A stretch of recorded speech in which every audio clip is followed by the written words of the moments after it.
दोस्तों, हम अपने जीवन में किसी भी विषय पर तभी जागरूक हो सकते हैं यदि हम उस विषय के बारे में कुछ जानकारी रखते हैं, अर्थात यदि हम जानते हैं तभी जागते हैं। हालांकि साइकिल चलाना सीखना हो या कोई स्पोर्ट्स करना सीखना हो तो उसके लिए तो हमें स्वयं को ही चोट खानी पड़ती है। किसी अन्य को साइकिल चलाता देखकर या स्पोर्ट्स करता देखकर उसको मिलने वाली चोट या उसके अनुभव से हम साइकिल चलाना या स्पोर्ट्स करना सीखने की कल्पना भी नहीं कर सकते। किंतु बहुत सारे विषय या क्षेत्र ऐसे हैं जहां हम किसी अन्य को प्राप्त हुई चोट या उसके लॉसेस की जानकारी होने और उसके द्वारा साझा किए गए उसके अनुभव से ही स्वयं को और अपने परिवार को सेम चोट या नुकसान से काफ़ी हद तक बचा सकते हैं। नमस्कार दोस्तों, मैं अतुल सुभाष की आत्महत्या के बाद से मैट्रिमोनियल लिटिगेशंस अर्थात वैवाहिक मुकदमेबाजी को लेकर इन 5 महीनों में यह अपना 7वां वीडियो आपके साथ साझा कर रहा हूँ। मेरे द्वारा इतने गंभीर विषय पर साझा की जा रही वीडियोस को लेकर हमारे समाज की उदासीनता बताती है कि सभी लोग सब कुछ जानते तो हैं, किंतु उनको अभी जागने की आवश्यकता इसलिए नहीं लगती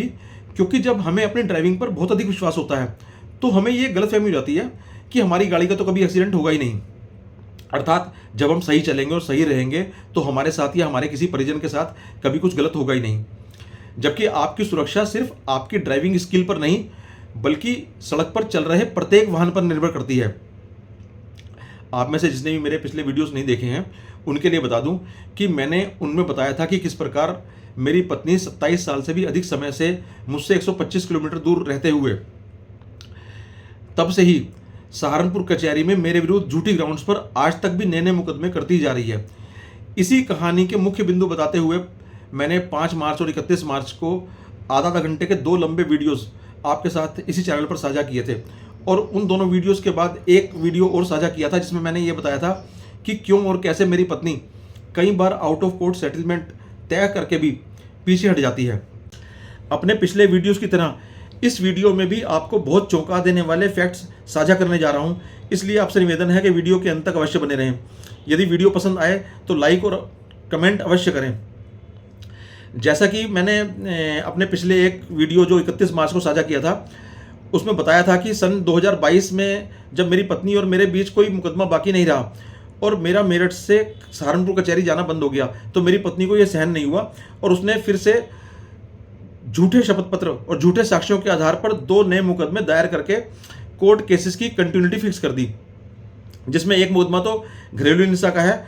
जो मुकदमा दायर करने के समय हमें अलग रहते हुए 25 साल से भी अधिक हो चुके थे तब ये मुकदमा घरेलू हिंसा का दायर किया गया उसके द्वारा, और दूसरा मुकदमा भरण पोषण बढ़ाए जाने के लिए 127 सीआरपीसी के अंतर्गत दायर किया गया जो कि माननीय न्यायालय द्वारा पहले ही खारिज किया जा चुका है एक बार, और उन्हीं ग्राउंड्स को लेकर वही खारिज हुआ मुकदमा बिना न्यायालय को पिछले मुकदमे के बारे में बताए दोबारा से दायर कर दिया। साथ ही मैंने यह भी बताया था कि इन दोनों मुकदमों में मेरी पत्नी ने ऑन रिकॉर्ड सिद्ध तथ्यों के बारे में हर बिंदु पर शपथ पत्र के माध्यम से बेहिसाब झूठे कथन किए हैं।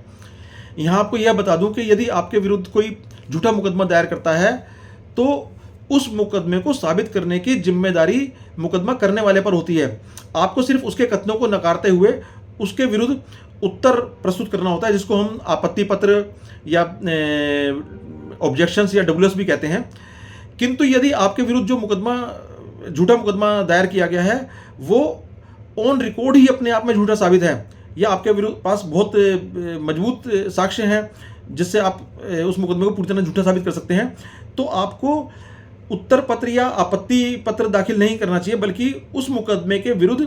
340 सीआरपीसी का प्रार्थना पत्र प्रस्तुत कर देना चाहिए, जैसा कि इस बार मैंने भी किया है। हालांकि अब नए कानूनों के अनुसार अब आप यह प्रार्थना पत्र 340 सीआरपीसी के स्थान पर 227 और 379 बीएनएसएस के अंतर्गत ही दाखिल कर पाएंगे। जिन दिनों में एक युवा था और बेटा बहुत छोटा था तो मेरी पत्नी को इस कारण से प्राप्त होने वाली सहानुभूति के कारण उसके झूठे शपथ पत्रों पर भी उसको सजा मिलने के स्थान पर उल्टा राहत ही मिलती रही है। अब उसके पास युवा पुत्र है जो 30 साल का होने जा रहा है और मैं अपने जीवन के अंतिम चरण में हूं, तब भी उसको गलतफहमी है कि अभी भी वैसा ही होता रहेगा जैसा अब तक होता रहा है। अपनी इसी गलतफहमी और न्यायालयों को खिलवाड़ की वस्तु मानने की आदत के कारण अति उत्साहित और अति उत्सुक होकर उसने अपने 127 सीआरपीसी के मुकदमे में जल्दबाजी करते हुए झूठे और फैब्रिकेटेड साक्ष्य अभी से दाखिल कर दिए हैं, जो कि अभी काफ़ी लंबे समय बाद भी किए जा सकते थे, लेकिन उसको लगा कि अभी दाखिल कर दूं तो पता नहीं उसे क्या ही राहत मिल जाएगी, और उसने ऐसा करके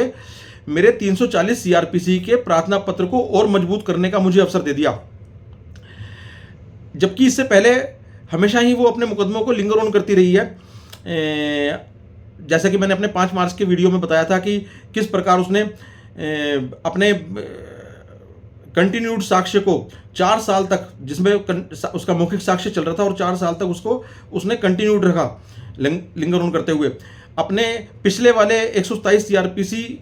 के वाद को 8 साल तक लंबित रखा, और इस बार जो मैंने ये 340 सीआरपीसी का जो वाद प्रस्तुत किया है, प्रार्थना पत्र प्रस्तुत किया है, जो मैंने ये 26/6/2024 को प्रस्तुत किया था, और इसको भी उसने 8 माह लगा दिए। 8 माह तक उसने इसमें अपना WS दाखिल नहीं किया था। 8 माह बाद उसने अपना जो WS दाखिल किया है, उत्तर मतलब आपत्ति या उत्तर पत्र कह सकते हैं उसे, वो 6/3/2025 को किया है। 8 साल से भी अधिक समय लगा दिया इसमें, और यह भी शपथ पत्र के साथ, जबकि यह मुकदमा झूठे शपथ पत्र के कारण तो यह मुकदमा उस पर चल रहा है, और यह मुकदमा भी उसने अपने इस शपथ पत्र के सपोर्ट में दिया। ये शपथ पत्र है उसका, इसके साथ जो दिया है उसने, तो इस शपथ पत्र के साथ ये प्रस्तुत किया है, और इसमें भी इतना झूठ दिया बोला है कि मतलब अपना शपथ पत्र इसका झूठा साबित हो रहा है, जबकि मुकदमा पहले ही चल रहा है एक झूठे शपथ पत्र के कारण, और फिर से इसमें झूठा शपथ पत्र दे दिया है। इसमें अगर मैं झूठ बता लूँ कितने लिखे हैं तो उसमें तो घंटों में भी पूरे नहीं हो पाएंगे, सैकड़ों बातें हैं कहने को, लेकिन सिर्फ उसमें से एक चीज़ बता रहा हूँ कि ये पेज नंबर 7 पर इसने ये लिखा है कि विपक्षिया द्वारा कभी कोई विधवा पेंशन प्राप्त नहीं की गई है और ना ही इसका प्रश्न पैदा होता है। ये यहाँ लिखा है इसने, विपक्षिया द्वारा कभी कोई विधवा पेंशन प्राप्त नहीं की गई है और ना ही इसका प्रश्न पैदा होता है। जबकि अपने बैंक खाते में विधवा पेंशन 4 साल तक लेती रही है, और वहाँ पर सहारनपुर के दैनिक जागरण, जो कि 31 जुलाई 2015 का सहारनपुर संस्करण है दैनिक जागरण का, जिसमें बहुत बड़ी खबर छपी थी इसके बारे में कि किस प्रकार से ये विधवा पेंशन लेती रही है, और पहले मुझे मृत घोषित करके, और फिर उसके बाद जब मेरा मृत्यु प्रमाण पत्र वहाँ पर नहीं वेरीफाई हो पाया तो अपने मृत पिता को ही अपना पति बताकर लेने लग पड़ी। इस प्रकार से ये लेती रही है, और यहाँ पर ये मना कर रही है अपने एफिडेविट पर कि मैं नहीं लेती रही, जो कि ऑन रिकॉर्ड साबित है, वहाँ पर भी झूठा शपथ पत्र दे रही है। इस विधवा पेंशन के कथन के अलावा भी उसने अपनी आपत्ति में शपथ पत्र के साथ जितने भी कथन कहे वो सब ऑन रिकॉर्ड झूठे साबित हैं, और अगली तिथि पर हमें उसकी प्रति आपत्ति या ये कहो कि प्रति उत्तर दाखिल करना था। और जब हम उसका प्रति उत्तर तैयार कर रहे थे तो हमने देखा कि उसने अपनी आपत्ति में ये लिखा था कि आवेदक द्वारा विपक्षिया के अधिवक्ता श्री अरशद अली जैदी के व्हाट्सएप पर भेजे गए मैसेज के प्रिंट की छाया प्रति दाखिल की जाती है, ये लिखा था। और जबकि इसकी कॉपी हमें रिसीव नहीं कराई, तो शाम को जब 4 बजे अगली तिथि पर जज साहब तो उठ चुके थे, 4 बजे के आसपास का टाइम था, तो पेशकार साहब बैठे थे, उन्होंने कहा लाओ भाई प्रति आपत्ति दाखिल करो इसकी। तो मैंने कहा जी प्रति आपत्ति दाखिल कैसे करते हैं, इन्होंने तो ऐसे कोई कागज़ के साथ दाखिल किए हैं जो कि उसकी कॉपी हमें रिसीव नहीं कराई। ये वही लेटर है जो मैंने अपने 31 मार्च के वीडियो में बताया था कि मैंने उनको भेजा था कि शायद उनके समझाने पर आउट ऑफ कोर्ट सेटलमेंट पर कोई बात बन जाए।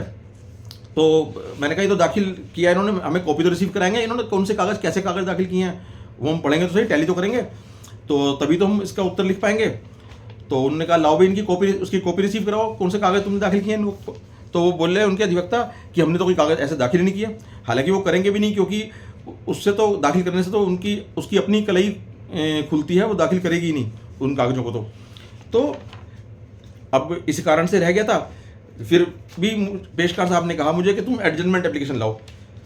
भाई मैं मुलतवी प्रार्थना पत्र क्यों दूं जबकि मेरी वो गलती नहीं है। भाई मुझे इस पर लिखा हुआ है दाखिल की जाती है और दाखिल उन्होंने किया नहीं है। फिर भी मेरे अधिवक्ता महोदय ने कहा चलो कोई बात नहीं, हम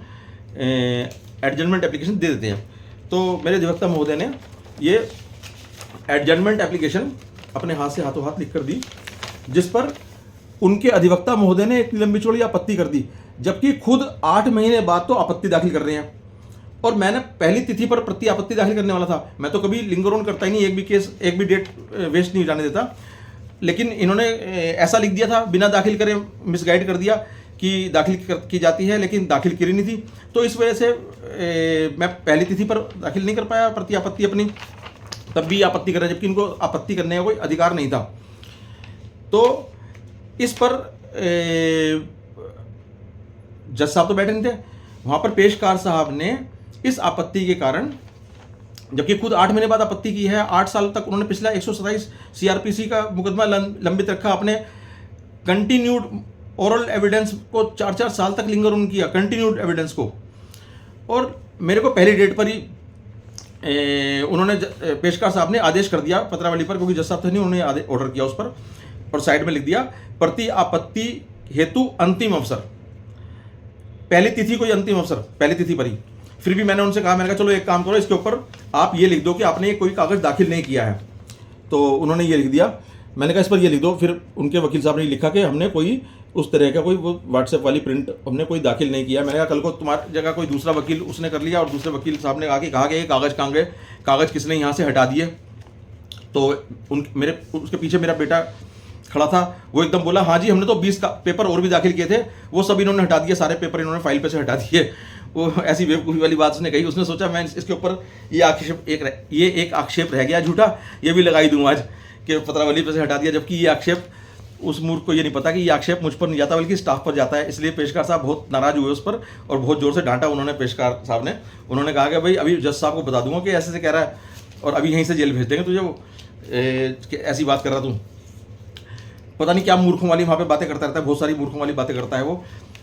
उससे पिछली डेट पर कोर्ट रूम के अंदर खड़ा हुआ कह रहा था कि मैं अभी जज साहब को कहूँगा कि इन्होंने मेरे घर पे 5 बदमाश भेजे, मैं जहाँ पर किसी के पास बात करूँगा मेरे पीछे बिल्कुल आकर खड़ा हो जाएगा, मैं किससे क्या बात कर रहा हूँ, कोर्ट में कोई मुझे मिलेगा हाय हेलो कर लूँगा, मेरे पीछे खड़ा हो जाएगा। मैं कोर्ट रूम्स में अपने वकील साहब को ढूंढता हुआ घूम रहा हूँ, किसी साथ के कमरों में जो साथ में कोर्ट रूम्स हैं उसमें मेरे पीछे बिल्कुल 1.5 फुट 2 फुट की दूरी बनाकर बिल्कुल साथ साथ चिपकते कर मेरे को वॉच करता रहेगा कि मैं क्या करने जा रहा हूँ, कहाँ जा रहा हूँ,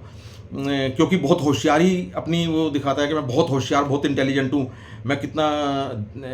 मतलब जो है स्मार्ट हूँ, स्मार्टली मैं मुकदमे लड़ता हूँ, मुझे मुकदमे अपनी माँ को लड़ाने आते हैं, मेरी माँ भी बहुत स्मार्टली लड़ती रही है आज तक, और मैं भी बहुत स्मार्टली लड़ रहा हूँ।